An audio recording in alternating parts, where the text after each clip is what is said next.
Hi, Dr. Bill here with the next video blog newsletter.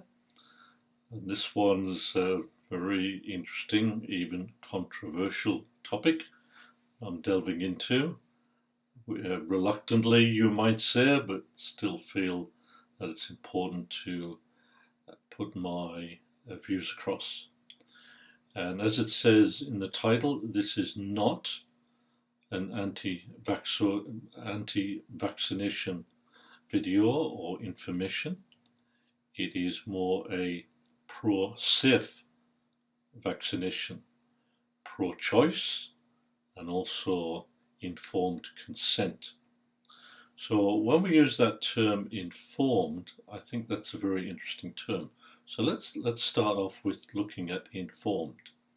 Now, to me, and of course this is my view, that to be informed, you're not going to be informed if you're only getting one side of the discussion or the argument, whichever one you call it. You're only getting one side, that's not being informed. If the other side is being suppressed, that's not being informed. If you are being coerced, then that's not being informed. That means that whoever's coercing you is trying to steer you in a certain direction. And when you have emotion over reason, that again is not information, it's more a bias by the opinion of someone. So when you lump all those together, one side, suppression, coercion, and emotion over reason, then to me that's not a fair form of information, being informed. And so I would make that point to start with. Now, there's someone I listen to on the radio, and I won't mention this person's name, but I respect their views and I think they do a lot of good. One thing I do disagree with is that this person has some very strong, even emotional views on certain things. Let's take vaccination as one of them. So that if you disagree with this person's views, then you're an imbecile or a deadhead, or I can't remember some of the terms that is used to describe someone who disagrees with his opinion. So I could argue that if he disagrees with my opinion, does that make him an imbecile? So again, that's bringing emotion, even criticism or attack on the person who has a different view of you. And I don't think that helps the dialogue. I don't think that helps to increase information about the subject. Now, so we all have bias, and that does come into the discussion. But as long as we keep it fair and balanced, I think that's healthy. Now, we can talk about vaccination, immunization, versus the herd immunization. And there is different views, which is what we're talking about here. We're not saying one's right or wrong. We're just talking about that there are differences of opinion, and we need to often look at both sides and then make up our own minds. So, Alan Jones on 2GB had a guest speaker. I think it was around about the 19th of May, Dr. Peter Nielsen, who was a Swedish professor as well, and an epidemiologist. Now, for those of you, the few of you who do not know what an epidemiologist is, that's someone who studies epidemics, hence the term epidemiologist.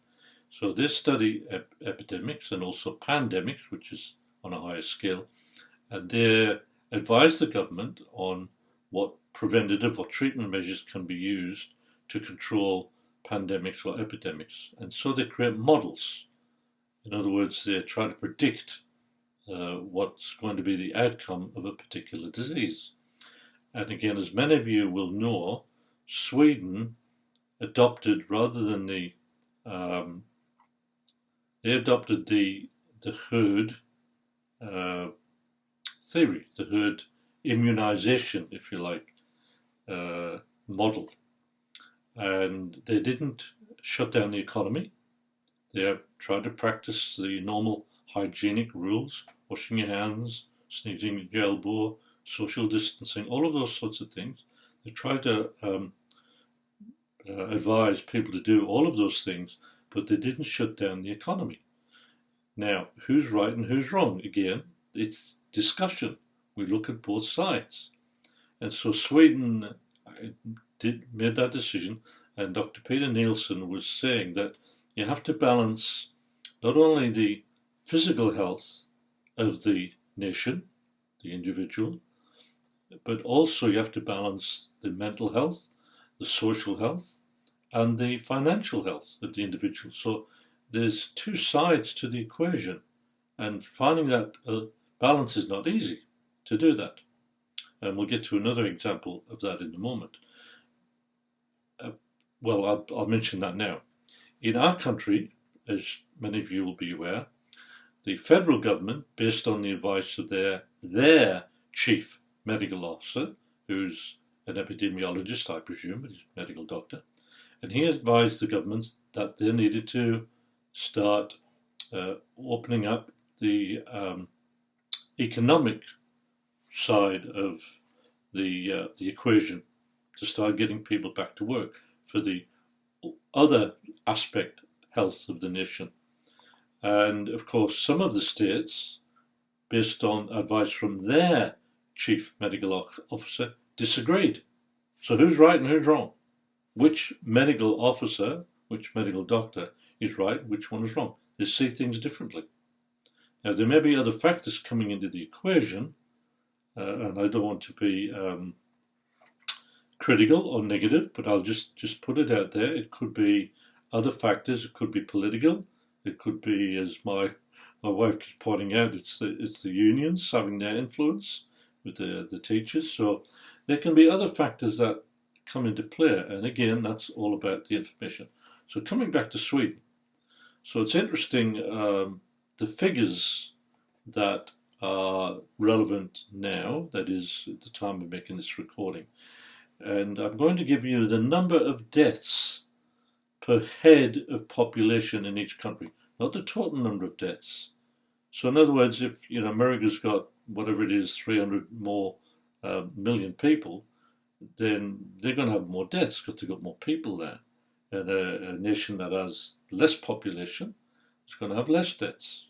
So to make it more accurate, and certainly in my opinion, you look at it as per head of population. And they did this per head based on 1 million. So it's the number of deaths in 1 million people based per head of population. That's not too hard for you to follow. So the highest was France with 4. In other words, that 4 deaths per 1 million people per head of population. The next highest was the US, United States, with 3.5. Then Canada with 3.2. Then the UK and Italy had, and these are approximate, UK and Italy had 3, and Spain had 2.6. Now guess where Sweden was on this scale? 3, which is about average. About average of the other European and also the American and Canadian-based countries. So based on those statistics, you could say that Sweden did no worse, no better than anybody else. Certainly no worse, and their economy has not been devastated like all these other countries' economy has. And so in hindsight, which of course is an exact science, in hindsight you could argue that Sweden made the right decision, interestingly, based obviously on their chief medical officers, I presume, and also what the government thought was best. So just by way of example for that. Now, I mentioned in my text introduction to this blog that my son Josh, who's a teacher, he's actually the director of sport and physical education at his school. So he received a notification through the school that a professional nurses organisation were organising to come to the school to do influenza vaccinations. And the literature that they provided, the nurses organisation, said that flu was 80%, the flu vaccine was approximately 80% effective in helping people get the flu. So in other words, if you got the flu shot, you were 80% less likely of getting the flu. So 80% effective, I beg your pardon, 80% effective in preventing the flu or minimizing. So my son contacted the spokesperson and asked him where he got that information from, what are his references. And the spokesperson said he would get back to him. Meanwhile, my son did his own research and found a website called the Cochrane, I think it was, Cochrane Library, Cochrane, and they actually presented the results of a meta-study. Now, meta-study is where they take a lot of other different studies and combine them. And there was quite a few they looked at, and they took 25 of these other studies, and they came up with the figure that you were 1 to 2% better off by having a flu vaccine than those that didn't. So there was some benefit, but 1 to 2%. And so which is totally different from 80% better off. So when he contacted the representative again, the representative said he got the figures from the doctor was no longer there, and he couldn't find any references for those figures. So my son Josh submitted his findings to them, and they deleted their figures out of their information that they were supplying. So again, that's what we talked about right at the beginning. It's about becoming informed, and then you're in a better position to make a choice. And so he challenged the source of their information, and he came up with something that disagreed, and they actually removed their own information from that. So we also have had some drama, as you know, with the rugby league players, some of them refusing to have the flu vaccine.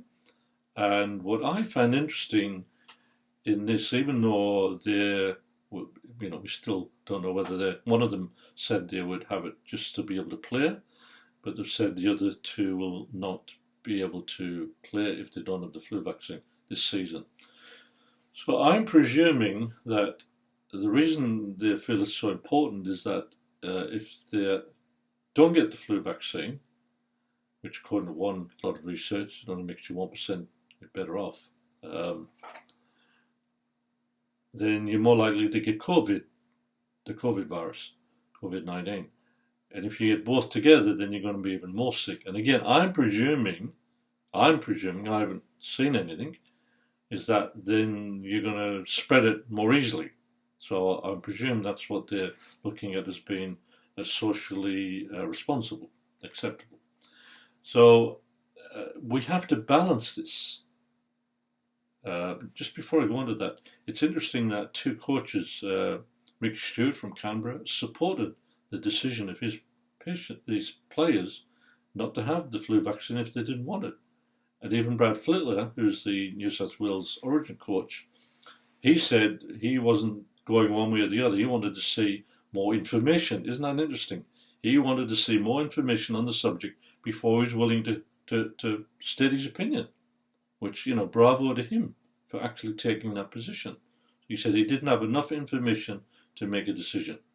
Now, moving on. So, obviously, we have to balance the need of the individual with the needs of society, like these rugby league players.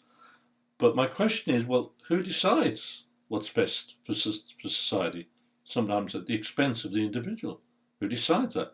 Well, I'm presuming that's the government that makes that decision, based certainly in part by their advice from their chief medical officers or doctors. The problem is, as I've already pointed out, there's bias involved here. People can be misinformed. There's often self-interest comes into it, being realistic.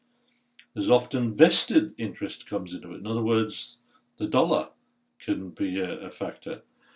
There can also be corruption, deliberate deceit in order to make a profit. So all of these things need to be taken into account when we're looking at making decisions as to what's best for society, but also what's best for the individual, and to balance that. To take that a little bit further, it's interesting to note that the companies in America that make vaccinations, again, I repeat, this is not an anti-vax brand, it's for pro-safe vaccines. The companies that make vaccines some time ago approached Congress and they said, we can't continue to make vaccines under these conditions because it's not financially viable. Why? Because if there's any litigation against them for any damage caused by vaccines, then it wouldn't be financially viable for them to be in business making the vaccines. So Congress were in a situation where they still wanted the vaccines to be made. That was important to the lawmakers. And so they agreed to remove the possibility of litigation to these companies. In other words, if you had any damage or negative effects from the vaccine, you could not sue the company. There was no redress. So that's my understanding. There may be more to it than that. But from my information, these companies are now, in a sense, not accountable. Now, you have to have accountability in everything you do, especially when you're dealing with health, when you're dealing with the public, and when you're dealing with risk. And so there's no litigation now at the law. There's no litigation available to you to sue these companies if you need to get redress.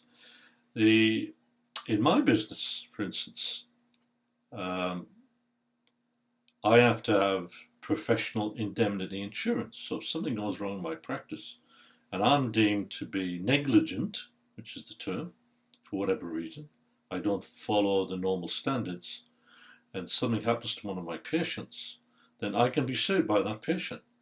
Now, I'm insured for $10 million, so that shows you, the high amounts here that can be involved.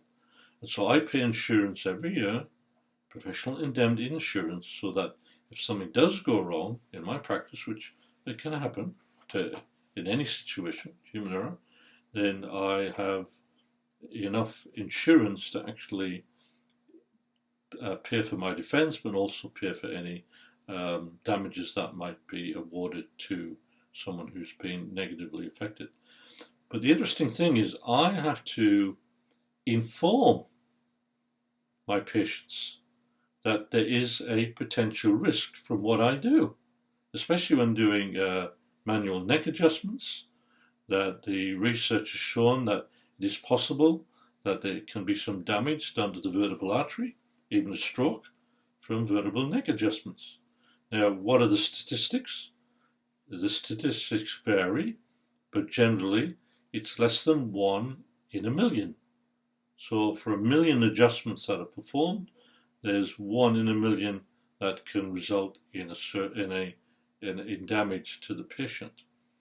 So because of that, I have to inform my patients. Now, do you think I like doing that? Do you think, oh, look, I'm just going to do this adjustment and there is a risk that I could damage you, even severely.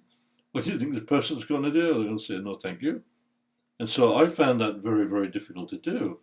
But I have to do it by law, because if I don't, then if something does go wrong, then I'm liable because I haven't informed them and got their consent to go ahead with that.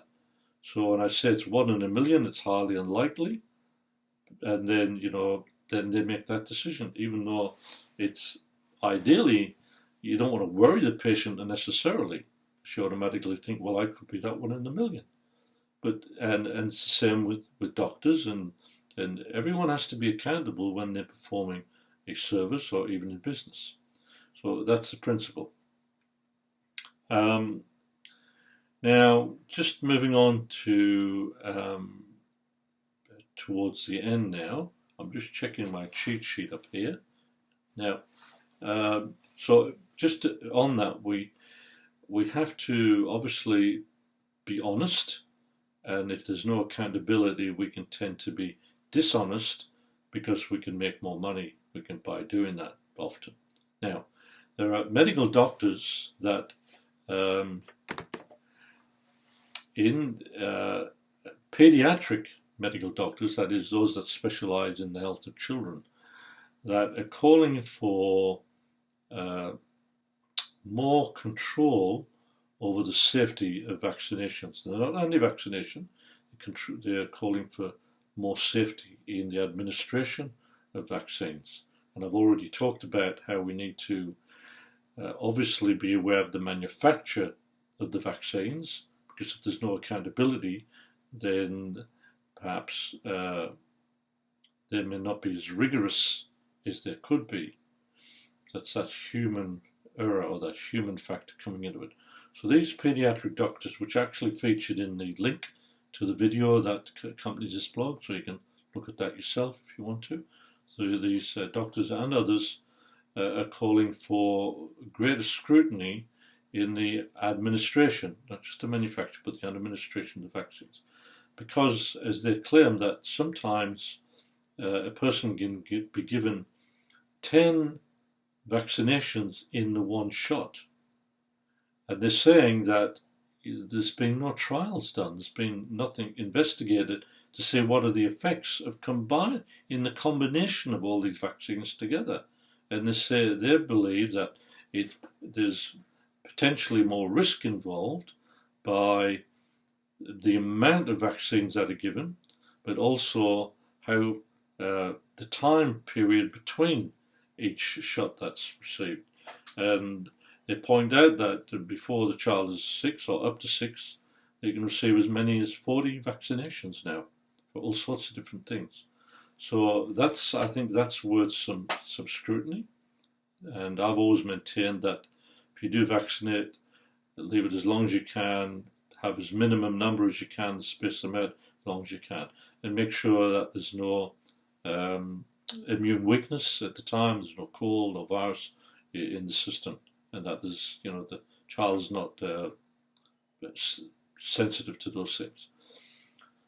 So what we're talking about here is managing both the quality, that is the manufacture, and the quantity, that is how it's administered, the Q&Q. So in other words, we need more Q&A for the Q&Q. Now, one last topic I just want to cover, and that is what we call homeoprophylaxis. Now, and this is also shall we say, an arguable topic. So we have homeoprophylaxis. What is homeoprophylaxis?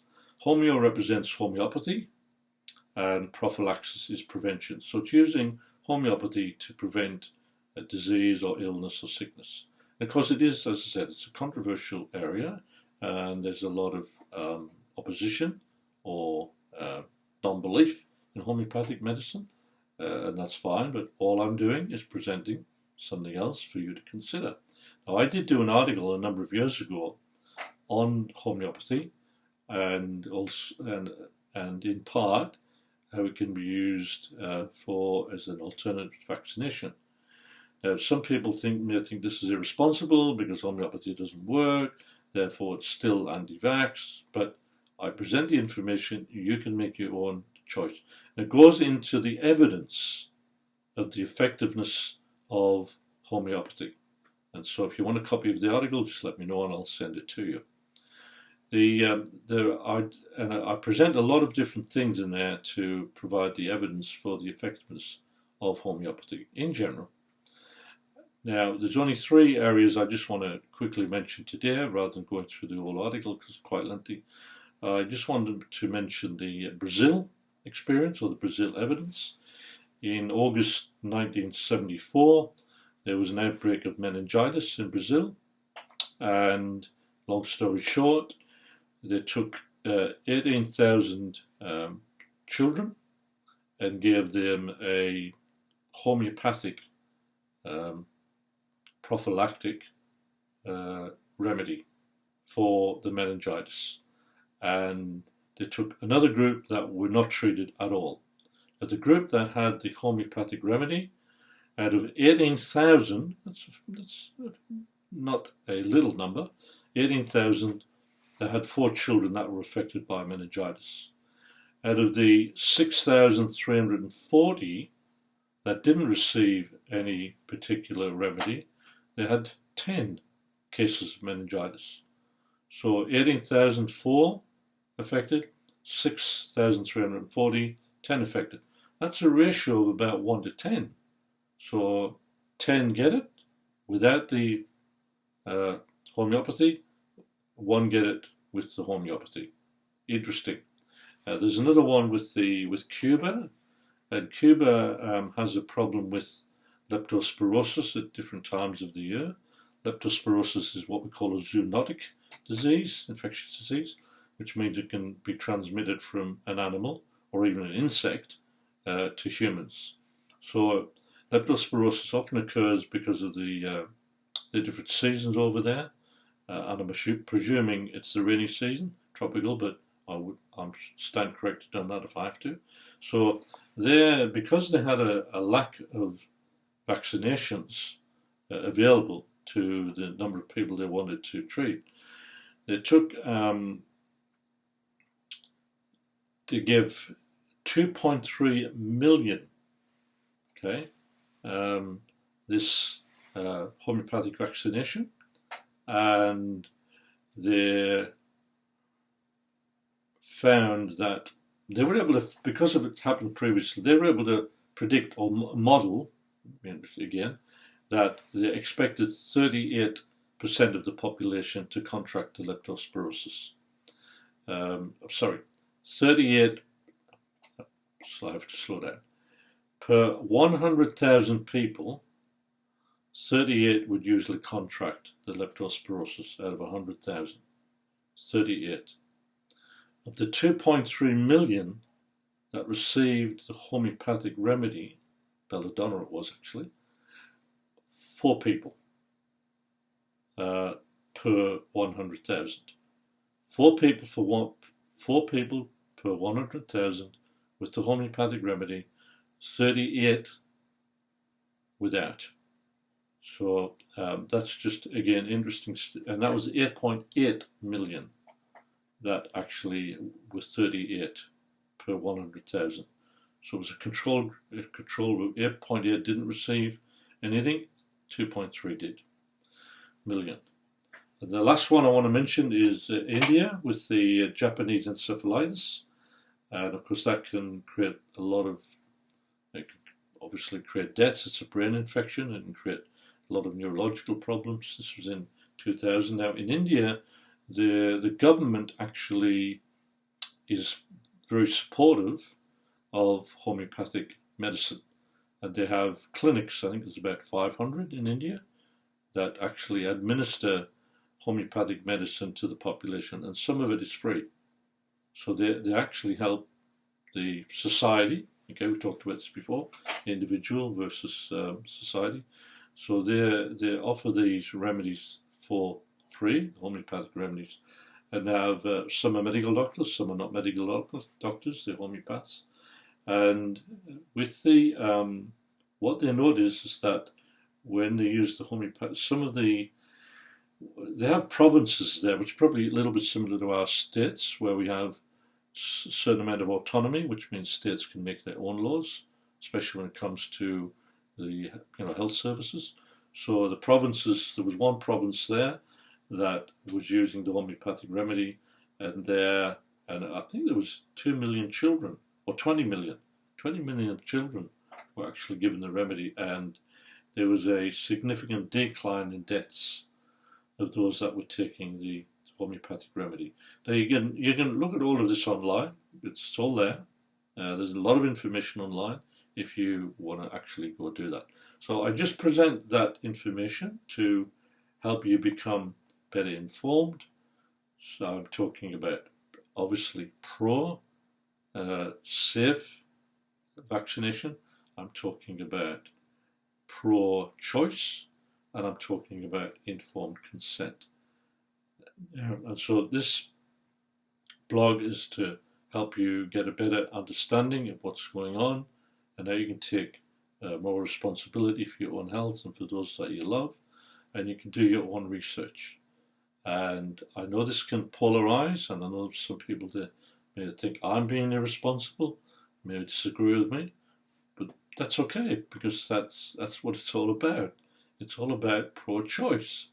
We're not all going to agree. So you get the information, then you decide what you want to do with it, and it's entirely up to you. But just keep in mind that this is Dr. Bill Davison, and I'm doing this to try and help. And so I'm signing off now. See you on our next blog. Thank you for being with me.